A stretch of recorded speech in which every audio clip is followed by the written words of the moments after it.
Hey, it's Matt, and today we're making a low-tech plant tank by the book. So for this tank build, we're going to be referring to Diana Walstad's book, Ecology of the Planted Aquarium. I just finished reading it, and it has a lot of useful information in here. I think it has a lot of really great tips that will help anybody with a planted tank. So let's go over what it means to be a low-tech planted tank. Having a low-tech planted tank means you won't be injecting any CO2.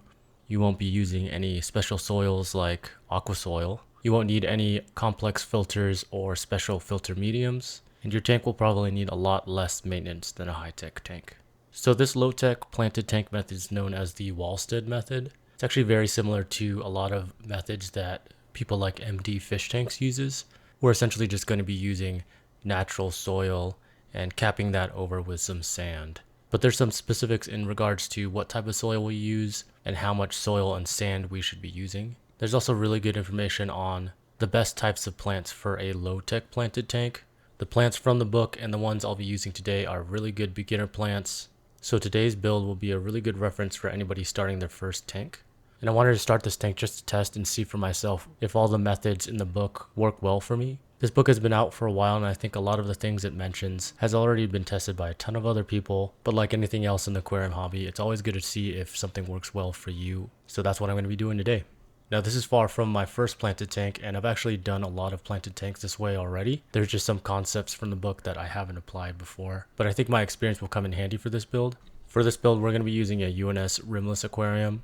It's about a 2-gallon aquarium, which is the perfect nano-sized tank. The soil we're using is a mixture of organic potting soil and earthworm castings. And I actually have my own earthworm casting bin, so I'll be using castings from that.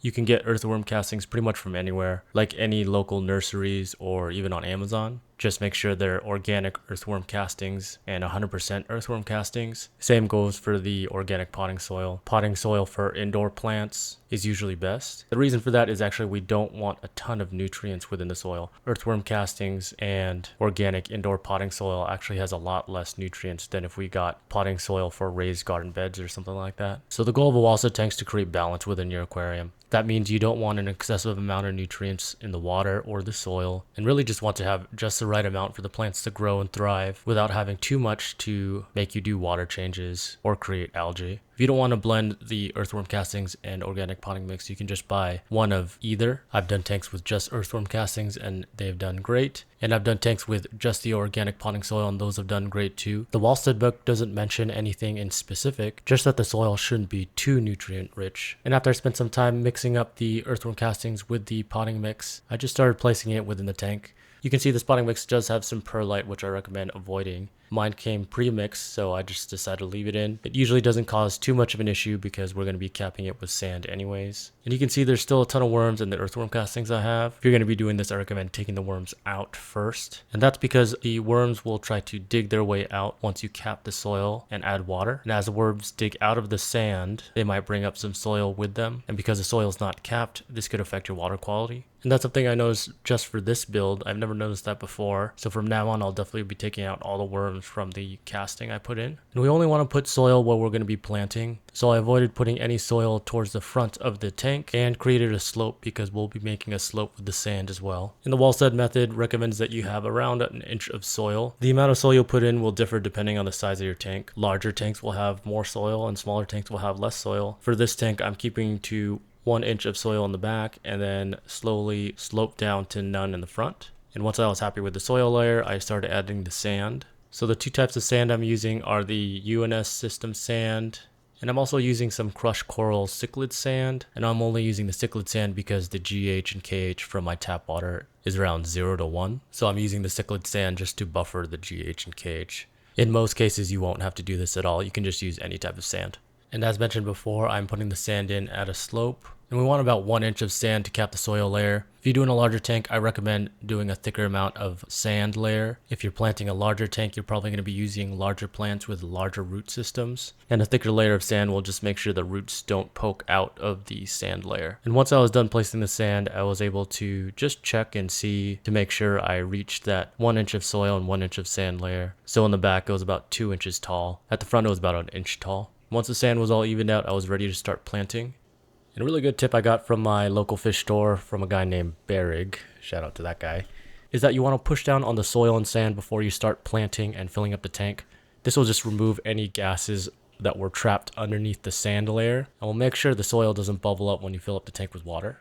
So the book actually has 2 lists of recommended plants. For this tank, I'm going to be using the list that shows you all the bicarbonate plants. And bicarbonate plants are plants that can use bicarbonates from the water column instead of CO2 to photosynthesize. And all that really means is that these plants will do really well without CO2 injection. And a lot of these plants actually come from harder water environments, which is another reason why I put that cichlid sand mix in. So the bicarbonate plants I'll be using are Vallisneria, water Wisteria, Cryptocoryne Crispatula. And I think this is the only crypt that's a bicarbonate plant. I'll also be using pearlweed and some hornwort. And I'll also be growing a plant I've never grown before, which is a banana plant. Some of you might notice that a lot of these plants are considered beginner plants and fast-growing plants. And I think that's an indication of why bicarbonate plants do so well in a low-tech tank. So for this tank, I didn't really have an aquascaping idea in mind. I was debating on trying the Dutch style for the first time, but I ended up just grouping the plants in 2 separate sections, one on the left side, one on the right side.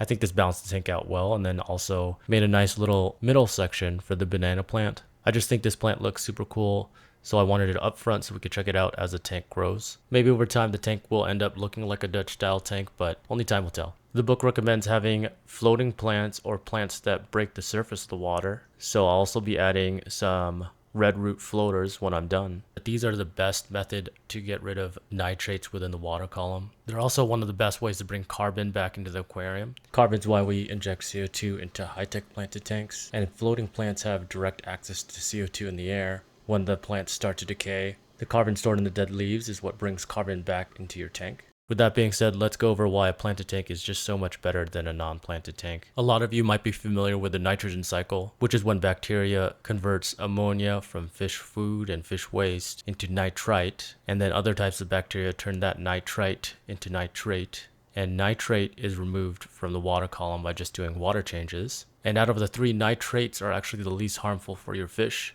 Ammonia and nitrites are really harmful for your fish. So the bacteria converting everything into nitrates is actually a really good thing. But plants are like a whole nother section of the bacteria nitrogen cycle. Plants also take up ammonia. They also take up nitrates. So that means you'll need a lot less bacteria to process the ammonia you get because the plants are already processing that. And then you also have to do less water changes because the plants are uptaking the nitrates.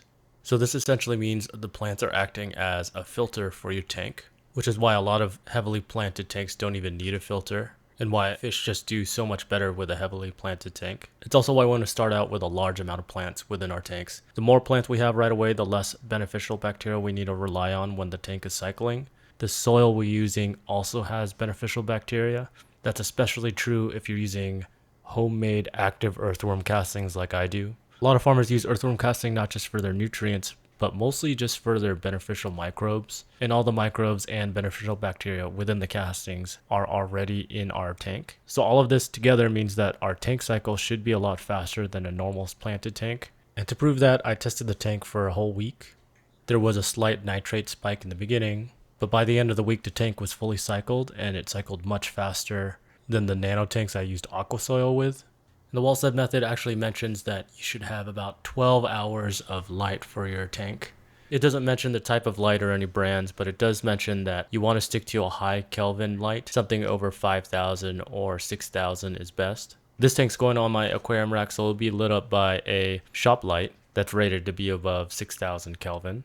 I won't be using any heater in this tank because the tank temperature evens out around 72 to 75 degrees. And I won't be using any filter because I think this will be the best test for the tank. And like I said, I shouldn't need a filter anyways. To wrap things up, I just wanted to talk about algae really quickly. It's pretty well known that plants help prevent algae and that good plant growth is the best way to prevent algae. And a low-tech Walstad tank really relies on that. I think some people might hear 12 hours of lighting and think you're for sure going to get algae. And to be honest, I'm one of those people too. I think the best lighting cycle is around 6 to 8 hours, but the book recommends 12 and says if you're getting algae with less than 12 hours of lighting, then the issue isn't the lighting itself, it's the intensity of the lighting, the types of plant you're using, the amount of fish waste, and the balance of the tank. So I will be leaving the lights on for 12 hours a day to see if that holds up. The very last part of a low-tech planted tank is the type of fish you put in and how many of them you put in. The Walstad method doesn't mention any specific types of fish that would be better. It just mentions that you don't want to put an excessive amount of fish in the tank, and that the goal of putting fish in is to establish a balanced ecosystem in your tank. It's a good idea to add fish slowly and not add large batches at one time,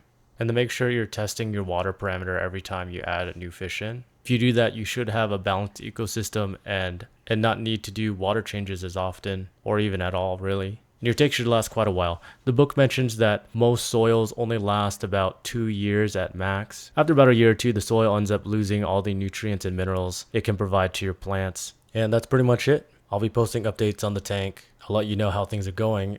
I'll be doing a follow-up video on this tank in the future and be talking about maintenance for a Walstad tank.